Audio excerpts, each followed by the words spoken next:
ng networking, which is matidiscuss natin more on networking sa course 2. So, success in this business requires that you follow the system, teach the system, and multiply followers of the system. So, kailangan sundan mo yung sistema, tapos ituro mo yung sistema, and then paramihin mo yung gumagamit ng sistema natin. So, network marketing is viral marketing. Spread the virus of hope and dreams. Di ba? Dito kasi hindi tayo nagbebenta ng load. Ang binibenta natin dito, pangarap. We sell the business by selling dreams. Bakit? Kasi ang tao, pag merong hang inintro sa kanya na business, tapos syempre sabihin mo, una, maliit lang kita, ganun. Pag nakatin na siya ng orientation, mabubuhay ulit yung mga pangarap niya sa buhay. So, ma-realize niya, pag ginawa niya pala tong negosyo, maabot niya mga pangarap niya. So, always inspire other people, always motivate them, bigyan niyo sila ng pag-asa. Step 1, STD. So, ano ibig sabihin ng STD? Dahil magkala tayo ng sakit, ibig sabihin, sponsor to dealers. Actually, hindi na dealer ang tawag sa atin. Ang tawag sa atin, technopreneur. Pero para maganda yung acronym, dealer na lang, para STD. So, do it in 1 week or 1 month. Depende sa'yo. Kung gusto mo mapabilis yung pagyaman mo, gawin mo siya in 1 week. Kung gusto mo mapatagal yung pagyaman mo, gawin mo siya in 1 month. So, dito naman, sa sponsor to dealers, hindi ibig sabihin na ikaw ang magbabayad ng registration form nila. Siyempre, ang sponsor, ibig sabihin, ikaw yung mentor nila, ikaw yung nag-invite sa kanila. Okay? So, ang tawag sa iyo, kung ikaw nag-invite sa downline mo, ang tawag niya sa iyo, sponsor or mentor. So, step 1, bago mo isipin yung million mo, yung 10,000 mo, 100,000 mo, 1 million mo, 10 millions mo, step 1 ka muna. Kasi pang advanced steps na yung earnings. So, dito, step 1, hanapin yung dalawang tao. Focus makes everything doable and helps achieve the goal. So, eto na yung sinasabi ko kanina, bago mo isipin yung mga millions mo, isipin mo muna yung step 1 mo. And then dito, sa networking kasi, kadalasan mali ng mga tao, pinapagsabay nila maraming kumpanya, like 2 or 3 companies. And then sasabihin, focus naman ako sa 3 kumpanya. Ito ang tanong. Kung hindi ka nga maging top earner sa isang kumpanya, paano ka maging top earner sa maraming kumpanya? Diba? So, isa pang quote about focus, if you chase 2 rabbits at the same time, both will escape. So, focus, 1 company lang tayo, V-Mobile, 1 team, Generals, 1 goal, which is to become a millionaire. Okay? So, 1 team, 1 goal. So, eto, pwede kang gumawa ng prospect list. And then, present to your 10 prospects with the help of the person who introduced you to V-Mobile. So, for example, yung sponsor mo, malapit lang sa'yo, meron akong advice sa inyo. Yung gawa ng prospect list, and then the first 5 prospects na papresentan mo, hindi ikaw magpapresent. Yung sponsor mo.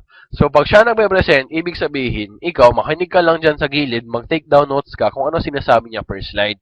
And then, the next 5 prospects mo, yung 6 to 10 prospects mo, is, ikaw mag-present, pero andyan yung upline mo mag-closing. At saka pagkatapos mo mag-present, tanungin mo kung ano yung mga bagay na pwede mo pang improve. So, step 2, HIV, which is help in venturing. So, help your 2 dealers understand the business, do their own STD. So, eto, understand the business. Pero paano mo sa kanila mapapa-understand ang business kung ikaw mismo hindi mo pa na-understand, di ba? Paano kung hindi mo pa nababasa yung quick guide mo, yung price list mo, paano kung hindi ka pa nakaka-login sa accounts mo online? So, syempre, bago mo maturo, kailangan ikaw muna matuto ka.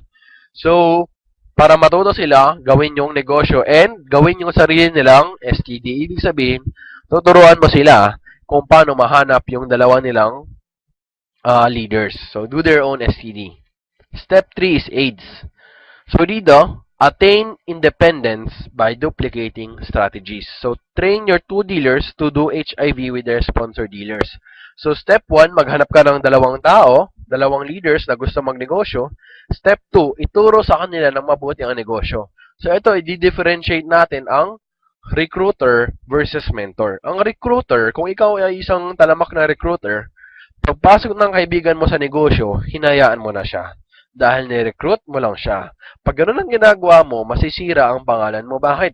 Ano yung akala ng kaibigan mo? Wala.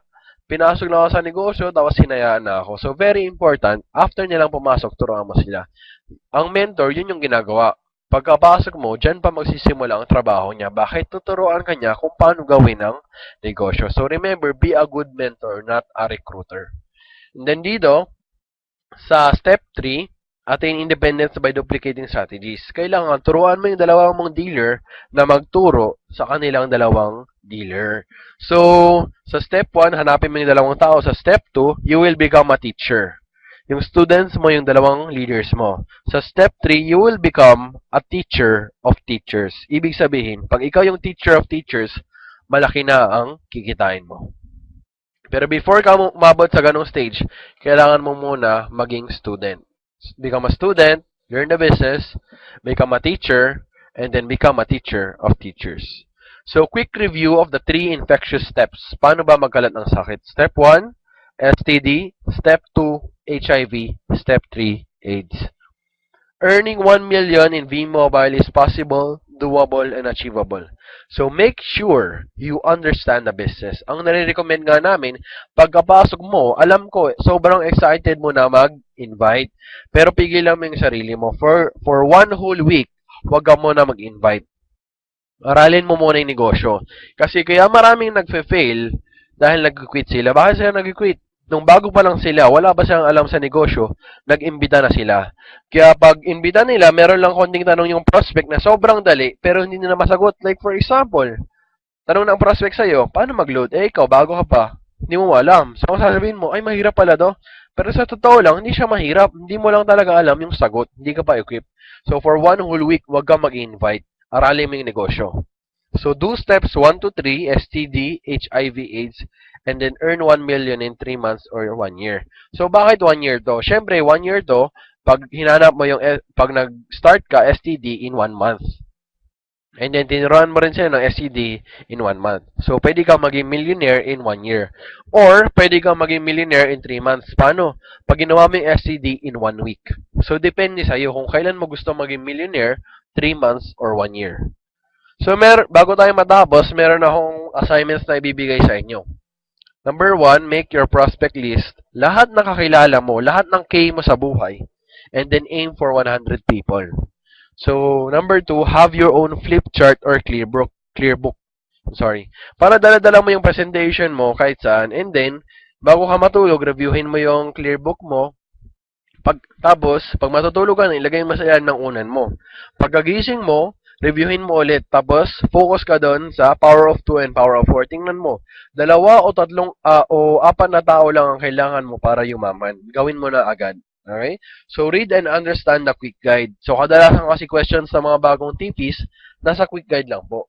Explore and study your online accounts, which is loadextreme.ph and myalex.biz. So, attend course 2 training. So, yun lang po muna sa ngayon. Course 1 training is a very basic for mga baguhan sa business. So, dito lang po tayo nagtatapos. For more info, pwede nyo i-check yung FB group natin, but you must be a Generals team member. So, Generals team sa FB group, marami na tayo doon, 2,000 plus. Or you can also check our website, www.vmobilegenerals.com. Once again, this is John Jester Ching. Thank you.